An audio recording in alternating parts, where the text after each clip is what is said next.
Welcome to the Daily Bite. I'm your host, Pastor Steve Andrews. Today's reading is Deuteronomy chapter 5, and it is honestly the reason the book is called Deuteronomy, but we'll come back to that in a moment. And Moses summoned all Israel, and said to them, "Hear, O Israel, the statutes and the rules that I speak in your hearing today, and you shall learn them, and be careful to do them. Yahweh our God made a covenant with us in Horeb. Not with our fathers did Yahweh make this covenant, but with us, who are all of us here alive today. Yahweh spoke with you face to face at the mountain out of the midst of the fire, while I stood between Yahweh and you at that time, to declare to you the word of Yahweh. For you were afraid because of the fire, and you did not go up into the mountain. He said, I am Yahweh your God, who brought you out of the land of Egypt, out of the house of slavery. You shall have no other gods before me. You shall not make for yourself a carved image, or any likeness of anything that is in heaven above, or that is on the earth beneath, or that is in the water under the earth. You shall not bow down to them or serve them, for I, Yahweh your God, am a jealous God, visiting the iniquity of the fathers on the children to the third and fourth generation of those who hate me, but showing steadfast love to thousands of those who love me and keep my commandments. You shall not take the name of Yahweh your God in vain, for Yahweh will not hold him guiltless who takes his name in vain. Observe the Sabbath day to keep it holy as Yahweh your God commanded you. 6 days you shall labor and do all your work, but the seventh day is a Sabbath to Yahweh your God. On it you shall not do any work, you or your son or your daughter or your male servant or your female servant or your ox or your donkey or any of your livestock, or your sojourner who is within your gates, that your male servant and your female servant may rest as well as you. You shall remember that you were a slave in the land of Egypt, and Yahweh your God brought you out from there with a mighty hand and an outstretched arm. Therefore Yahweh your God commanded you to keep the Sabbath day. Honor your father and your mother as Yahweh your God commanded you, that your days may be long, and that it may go well with you in the land that Yahweh your God is giving you. You shall not murder, and you shall not commit adultery, and you shall not steal, and you shall not bear false witness against your neighbor, and you shall not covet your neighbor's wife, and you shall not desire your neighbor's house, his field, or his male servant, or his female servant, his ox, or his donkey, or anything that is your neighbor's. These words Yahweh spoke to all your assembly at the mountain out of the midst of the fire, the cloud, and the thick darkness with a loud voice, and he added no more. And he wrote them on 2 tablets of stone and gave them to me. And as soon as you heard the voice out of the midst of the darkness, while the mountain was burning with fire, you came near to me, all the heads of your tribes and your elders. And you said, Behold, Yahweh our God has shown us his glory and greatness, and we have heard his voice out of the midst of the fire. This day we have seen God speak with man, and man still live. Now therefore, why should we die? For this great fire will consume us. If we hear the voice of Yahweh our God any more, we shall die. For who is there of all flesh that has heard the voice of the living God speaking out of the midst of the fire as we have and has still lived? Go near, and hear all that Yahweh our God will say, and speak to us all that Yahweh our God will speak to you, and we will hear and do it. And Yahweh heard your words when you spoke to me, and Yahweh said to me, I have heard the words of this people, which they have spoken to you. They are right in all that they have spoken. Oh, that they had such a heart as this always, to fear me and to keep all my commandments, that it might go well with them and with their descendants forever. Go, and say to them, Return to your tents. But you stand here by me, and I will tell you the whole commandments and the statutes and the rules that you shall teach them, that they may do them in the land that I am giving them to possess. You shall be careful, therefore, to do as Yahweh your God has commanded you, and you shall not turn aside to the right hand or to the left, You shall walk in all the way that Yahweh your God has commanded you, that you may live, and that it may go well with you, that you may live long in the land that you shall possess. This is the word of the Lord. As I said at the open, this chapter is the reason why the book gets the name Deuteronomy. Deutero, second. Nomos is the Greek word for a law. So this is the second giving of the law as Moses reiterates the words that God spoke to his people at Mount Sinai. The Ten Commandments that are first recorded in Exodus chapter 20, roughly 39 years earlier in history, now recorded again and reminded to God's people. The rest of the book, really, in a way, is going to heap up more law on top of this, and we'll see that here in a little bit. It's mentioned even in this chapter. But let's start out, before we even get to the Ten Commandments, let's start out with just the regular parts of the text here. And the first thing that I want to mention as Moses talks to Israel is that as soon as that quotation mark opens in verse 1, it doesn't close. Moses doesn't stop speaking until chapter 27, verse 1. Seriously, take a look. Moses continues to speak. He continues to give them this law for 22 chapters. That would be longer than, I think even longer than most normal kind of Baptist-style preaching that goes 30, 40 minutes for a sermon. I think if you read 22 chapters of Deuteronomy, you'd probably be pushing an hour, hour and a half. Moses speaking the law of the Lord to his people, in their hearing, that they may learn them and do them. We talked about that quite a bit over the last few chapters as well, the emphasis of God, that his people would keep his commandments, do his commandments. We'll see more of that in this chapter as well. The covenant God made with us in Horeb. Horeb is another name for Mount Sinai, interchangeable. We don't know precisely where it is. Sinai, the Sinai Peninsula, is sandwiched in between Egypt and Israel, so we know where that is. It's right above the Red Sea and right below the Mediterranean Sea. But we don't know exactly where in that peninsula this specific mount is that Moses ascended to go and speak to God. Verse 3 is hard. Not with our fathers did Yahweh make this covenant, but with us. Who are the fathers Moses is referring to? At first glance, you might read it the way of the Old Testament, that a reference to the fathers is a reference to the patriarchs, the generations from before. That would normally be fair.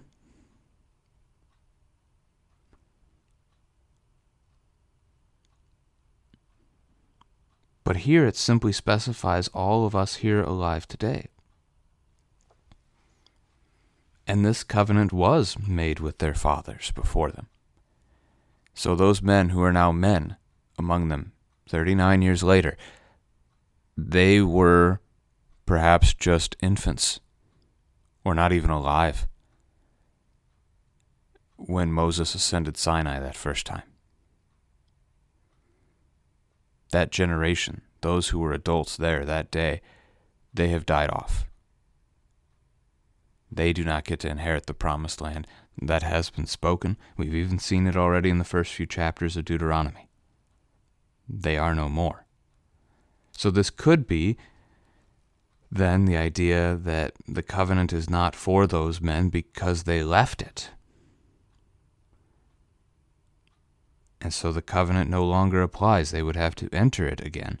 Or it could be that because they are no longer living, there's no point in even speaking of it for them. The covenant is for those who live. They can't keep it, for they are in the grave. Different ways to look at that one. But Yahweh spoke to them, declared his law to them. And here we have a repetition of Exodus chapter 20 from earlier.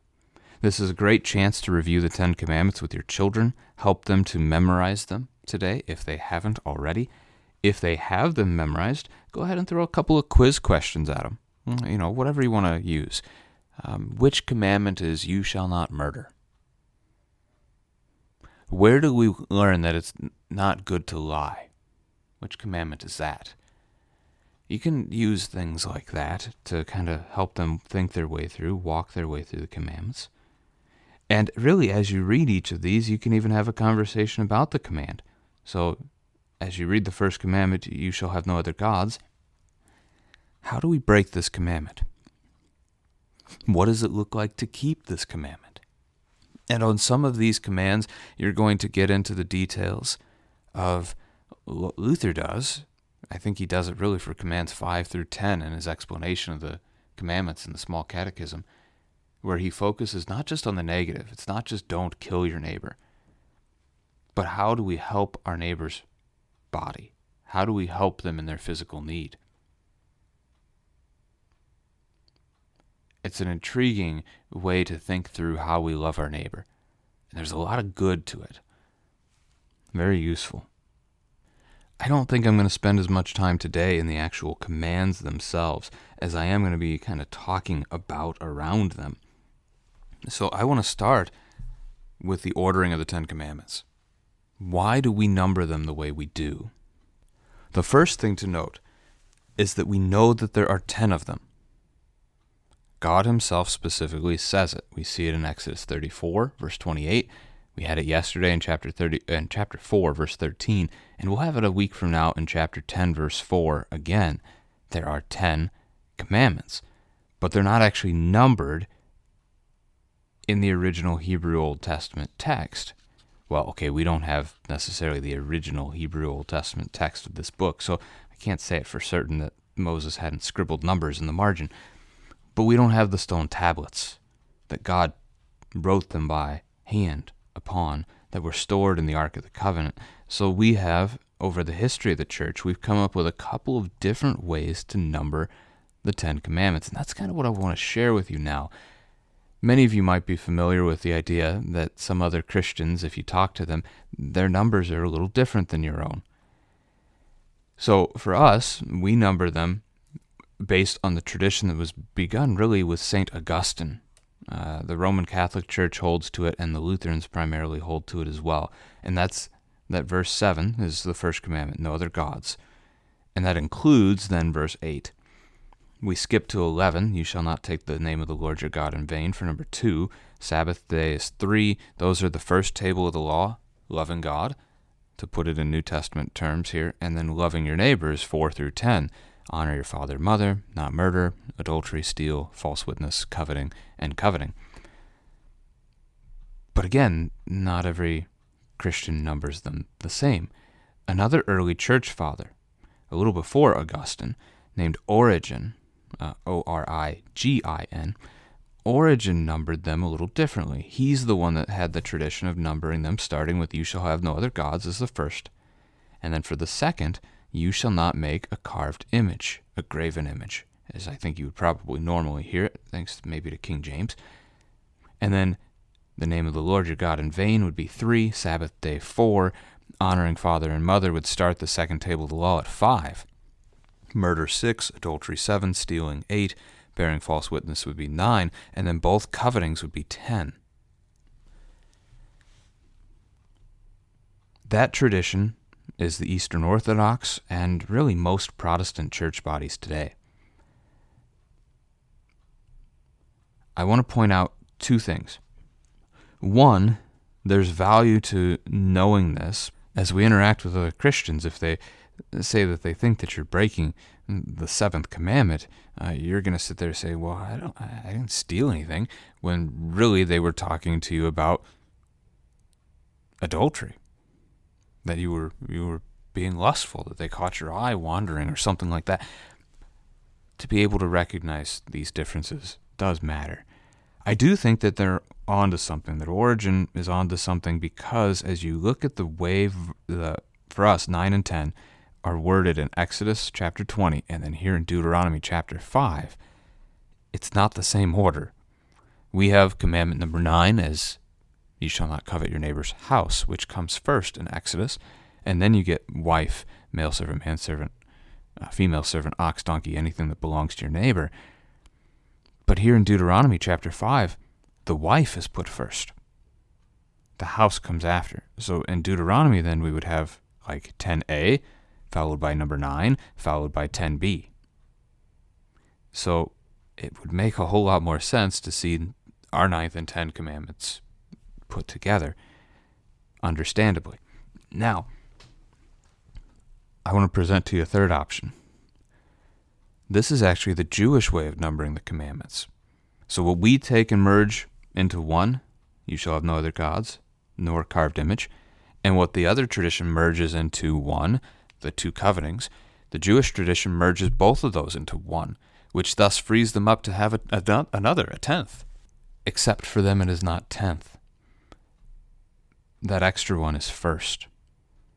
They start their numbering of the 10 commandments at verse 6 with the words, I am Yahweh your God who brought you out of the land of Egypt, out of the house of slavery.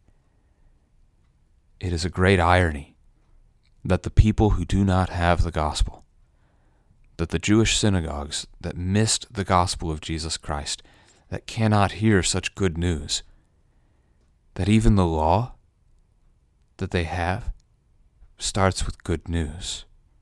They start their law with gospel of who God is, of what he has done for them, that he's redeemed them, that he's saved them. And this is often true of the Old Testament with God's law, that when he gives us something to do, he sandwiches it, he nests it inside of what he's already done. Or to speak in New Testament language, we love because he first loved us. So I really actually appreciate the synagogues numbering, but they're just numbers. You have your 10 commandments. These texts aren't going anywhere. They haven't gone anywhere for over 3,000 years. Not one dot of the law will pass away. Matthew 5. So, number them how you'd like. It's good to have a system in which we're in agreement with each other, so when we call out a number, we know what we're talking about. All right, so a couple of points to make on the commandments and the language that is seen in them. Worship God only. Don't make images to worship. Don't create statues and bow down and worship. Don't worship anything else. Verse 9 and 10 are extremely important and unfortunately mistranslated by the English text, just as they were back in Exodus. So it's worth revisiting. That God visits the iniquity. So visits, brings judgment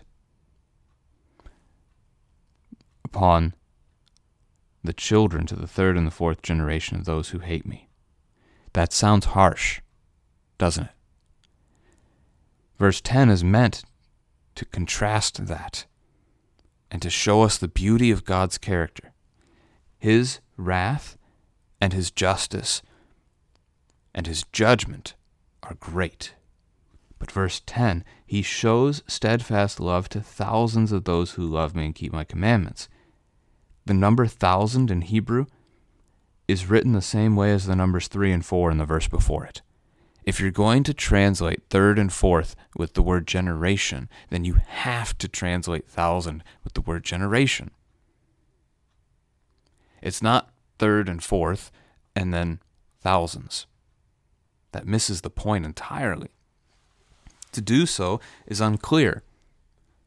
When you have 603,550 men in a generation, when they have children, how many children are there going to be? There are going to be thousands. And the next generation, thousands more. And you might be into tens of thousands, well, you're already into hundreds of thousands. You could be in millions. But to say 1,000th generation gets you the contrast. God's wrath and justice and so forth are great indeed. But how much more his love? How much more greater is his mercy? 3 or 4? 1,000. It's a no-brainer. I mean, it's an easy thing. Yes, God is just, but God is also loving and merciful and kind and generous, and all these other things too. His character is vastly great. We miss that in English here. All right. So let's see. Sabbath rest, keeping physical rest is important. That's also true for us today. I don't want to skip that over. Let your people rest. The body was not made to keep working all the time. It was made to rest. And we still need this even in our era. Staring at a screen is not rest, just so you know. It stresses out the mind. And again, notice the gospel there, verse 15.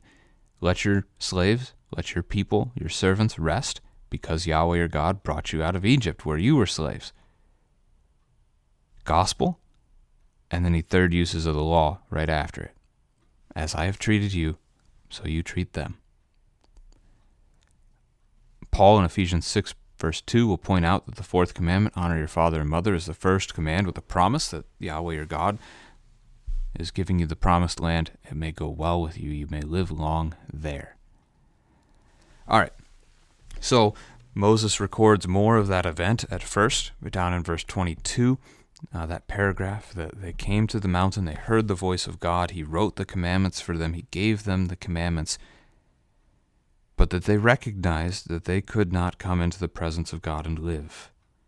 The man does not even hear the voice of God and live, and so they are already flabbergasted that they have. And so they say, verse 25, why should we die?